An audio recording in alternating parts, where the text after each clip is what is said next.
Hi, everyone. My name is Leah Wyrick. I'm the CEO and founder of Three Strands Recovery Wear and creator of the Resilience Bra, a post-op recovery bra for breast cancer and breast cosmetic surgery patients. Today, we're back with part 3 of our blog series featuring Miss Jill McNeely, talking about everything from diagnosis to recovery. Part 3 is all about what to expect before surgery and how you can prepare. Too many times we're hearing from a lot of patients that once a decision has been made to have surgery, and what that treatment's going to be for breast cancer is that women feel that they're left in the dark about what they can do to get ready, both emotionally and physically. And I know from firsthand experience, my mom experienced something very similar where she did not have everything that she needed to be prepared and something she wished she would have known. So I'm going to jump over right to her and let her explain a little bit about her experience and what she wished she could have known before her mastectomy.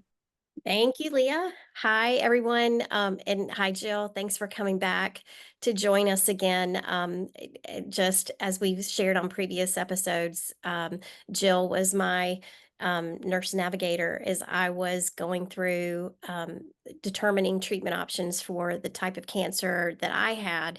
And I know, Jill, I can recall sitting in with you, and we talked about mastectomy versus lumpectomy. And in my case, I chose to just have a single mastectomy. And so I remember really trying to determine which way to go. And you helped me see a light there to make that determination about just what was best for me and what I felt was something that I was more drawn to than the other. So for some women, surgery for breast cancer is typically, well, for all women, surgery is going to be either be a mastectomy or a lumpectomy. So if you have the option to choose, which we could say all women have the option to choose, right? But you have a medical care team that is helping you guide you towards the right decision. What factors should you be considering other than you obviously want to listen to your physician? What other factors come into play? I think one of the major factors coming into play is what is your choice? Mm, You know, if you decide on lumpectomy, which defined as removal of that breast tumor, but leaving the breast itself, then will it bother you? Will you be overly concerned that that cancer will come back? Even though you're going to be watched closely, you'll have treatment afterwards, usually meaning radiation. Some women don't want to have radiation treatments, so they may opt to have a mastectomy. And while for the most part that does eliminate radiation, it's not 100%. Nothing is ever 100%. right. You really have to take the information you get and see how that works for you and your life and lifestyle. Yes, I totally hear what you're saying. What about, so in my case, I did not have a family history of breast cancer. I have some cancer in my family, but not breast cancer or ovarian cancer. Can you talk a little bit about how genetics could factor into helping a woman, again, helping a woman feel educated and in control about this decision, which is really important. Should that be something they think about? Well, I think genetics is very important and it has grown exponentially in the last 10 years. It seems like every year we know more how genetics factors into disease. Mm, For breast cancer, the BRCA gene um, and the Lynch syndrome are typically most of the genetics we see with breast cancer. However, we could spend hours just on genetics. So, what women will say is, I don't have any family history of breast cancer. Well, you have the most common reason for having breast cancer, you're a woman. Rarely, only about 20%, a little bit less than that, of women carry the breast cancer gene. But for those women, that's important. You have an 87% chance of developing breast and or ovarian cancer. So your decision may be completely different, and waiting 3 weeks to get those results may be extremely worthwhile in your decision making process. So you're saying that it's definitely something that if you're weighing whether you have the option to choose mastectomy versus lumpectomy, it could be worth your while to have that genetic testing It because it absolutely really, could. You yeah, I can hear you. always have it done post-operatively. Yes. Yeah. And I know women have done that, and Mhm. for many, it works out fine. For some, it means back to surgery. Yeah. Right. Yeah, I didn't even factor that into my decision, honestly. I did it after though. After everything was done. I wanted to make sure that there was no chance that I could have passed something on to Leah. Right. That was really important, and I don't have the gene, don't have any genes that I need to be worried about passing on to Leah, just now a family history. But Yep. I would have done it before. I think it's a really good call, to think about. Jill, And again, that's growing, and I think more typically 10 years ago, very few women qualified for that to be paid for. Really. Now, because we have more than one company doing genetic testing, Mhm, the price has come down probably 75%. mhm. When I started 12 or 15 years ago, it was $4,000 for genetic testing. Oh my gosh. And for all the other expenses with breast cancer surgery, treatment, etc., some people just said, I can't do that. Mm-mm. No. You know, now most women at the most are paying $75 for a copay. Jill, could you Yeah. also, I think it's important to talk about the recovery time too. Understanding what the recovery time looks like for a lumpectomy versus a mastectomy. And in some cases, your care team is going to want you to do one or the other more so. But I think it's important to note when you have a mastectomy, that process looks a little different. They are totally different recoveries. A lumpectomy is 99% of the time outpatient surgery. You go home, 2 incisions, one on your breast, one under your arm. You're a little uncomfortable with small bandages sometimes, and we're even seeing doctors now gluing those incisions. Mhm. No drains. Yes, you're going to be sore. Your mobility is not limited, except do it gently the first few days. Mastectomy, however, you're going to have a 6+ incision across your chest. You're going to go home with drains. You still may go home day of surgery, which if I was a woman, I would at least tell my physician I need to stay overnight.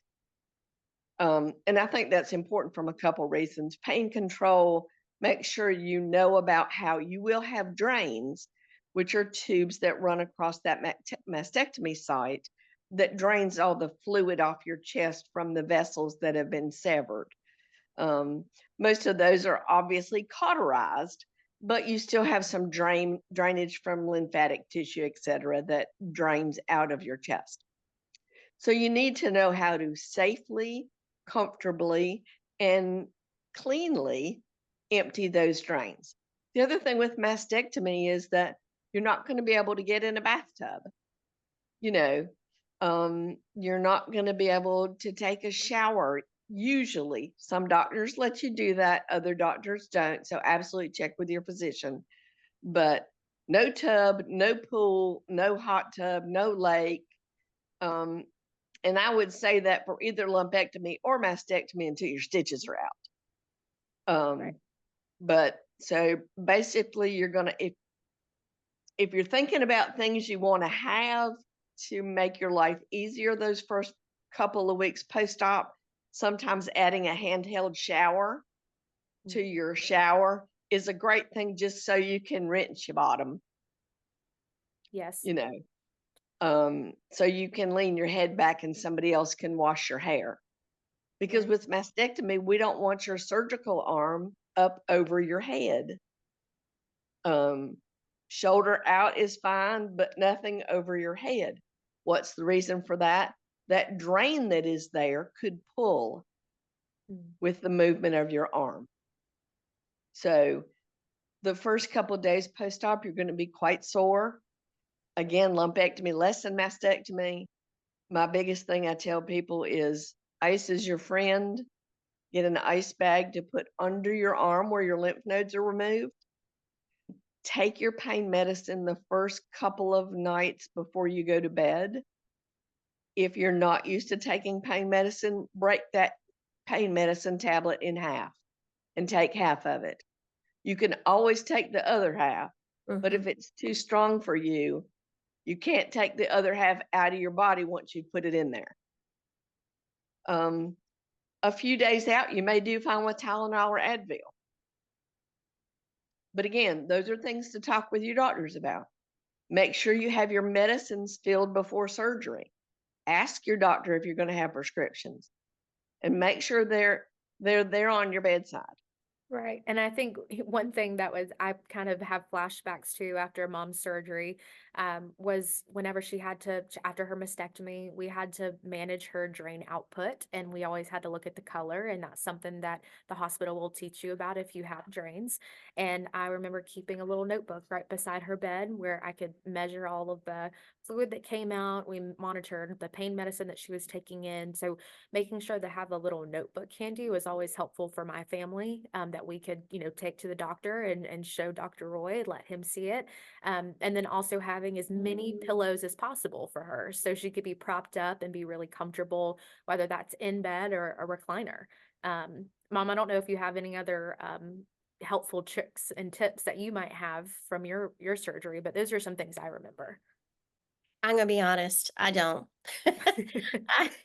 I I I would love to say that I have all the tips and tricks, but that time is pretty much a blur. And honestly, I think you hear that same answer from women who have had it before.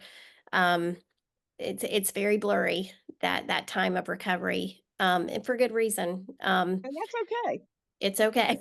Hmm. Yes, And that is again another reason to surround yourself with people who can yes, support you.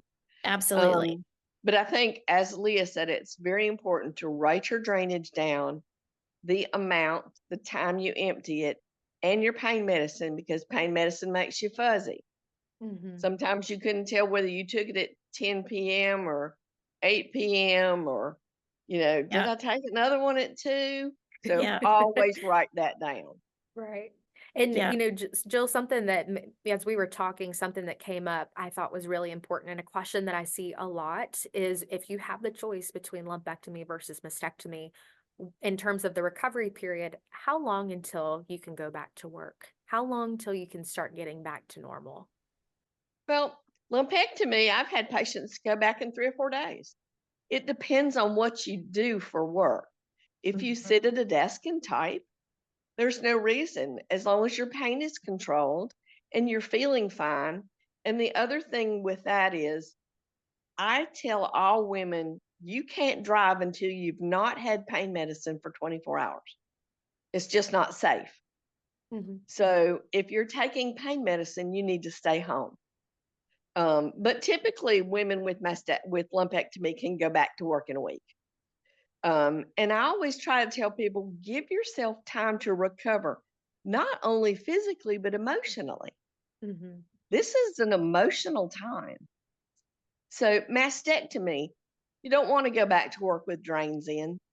It's just, it's just not what you want to do. It's too cumbersome. I guess if you had to, depending on your job, you could. But again, letting yourself have time to rest and relax and recover. Hmm. Typically, those drains are going to be out in 2 weeks, and stitches out probably in that same time. So, with a good supportive bra for both, probably you could go back to work in 3 weeks. Again, everybody is different.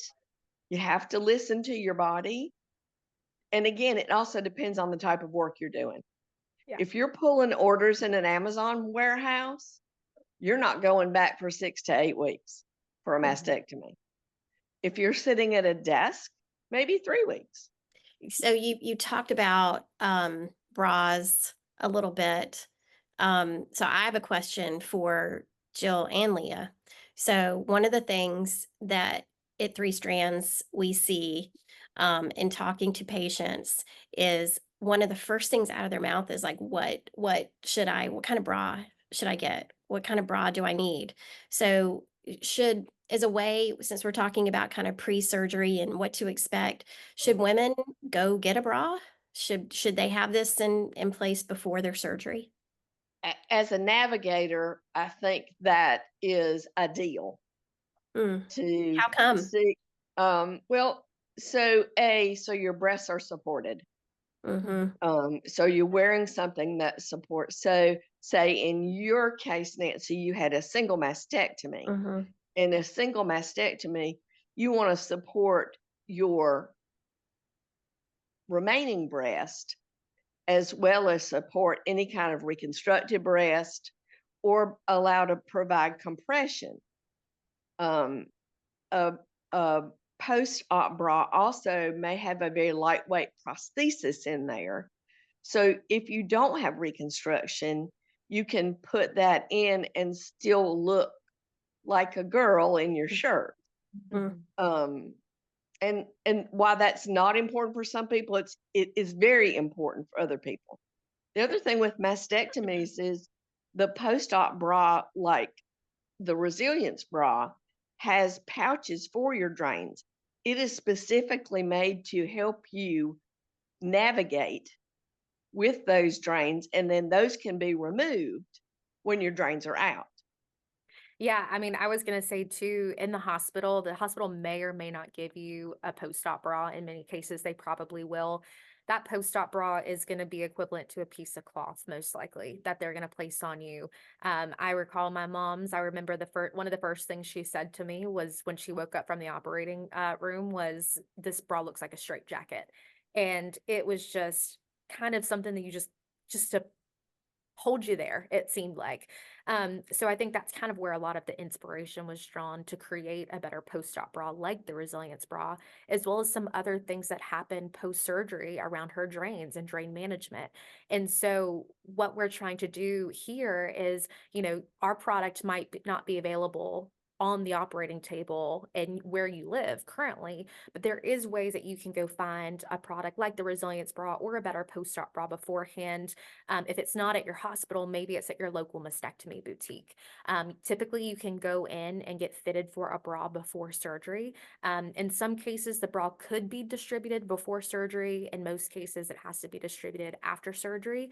But still, it's something that your friend or caregiver could go pick up for you, and it's something you can transition into, once you're home from the hospital, whether that's the next day or 2 days or a week later, depending on when your physician wants you in a post-op bra.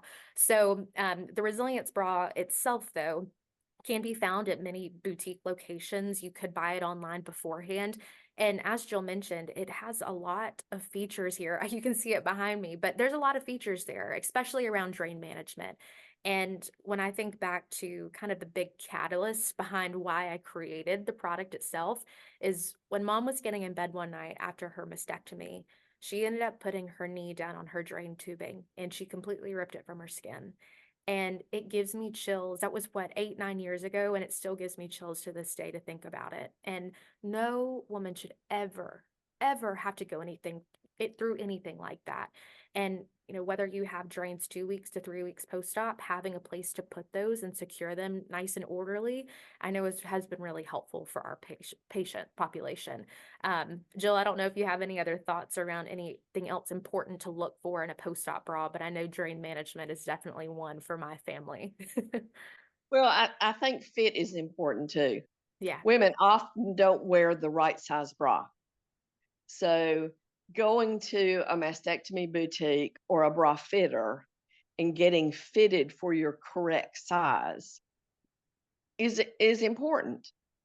I also even tell my lumpectomy patients, sleep in your bra the first couple nights post-op, I especially if I couldn't take it off, Jill. I mean, I yeah, was told I lived in that bra. I slept in it for weeks. I mean, I was in that right, bra for anywhere from 2 to 4 weeks. right.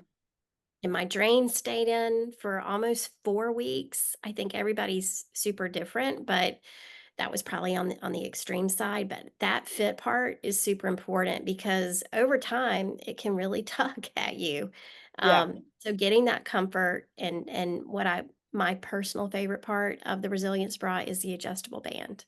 Because if I would have had that, knowing that I was going to be in that bra 24/7 except to take a shower or to bathe somehow, I would have I mean, at some point, Dr. Roy's like, I can cut it. I'm like, what do you mean you can cut it? I mean, the bra was not made to grow with and adapt as I healed Mhm. or Right. didn't heal. Um, and that's what I think is another key component of the resilience bra that we sometimes overlook. It's my personal favorite. Leah knows that.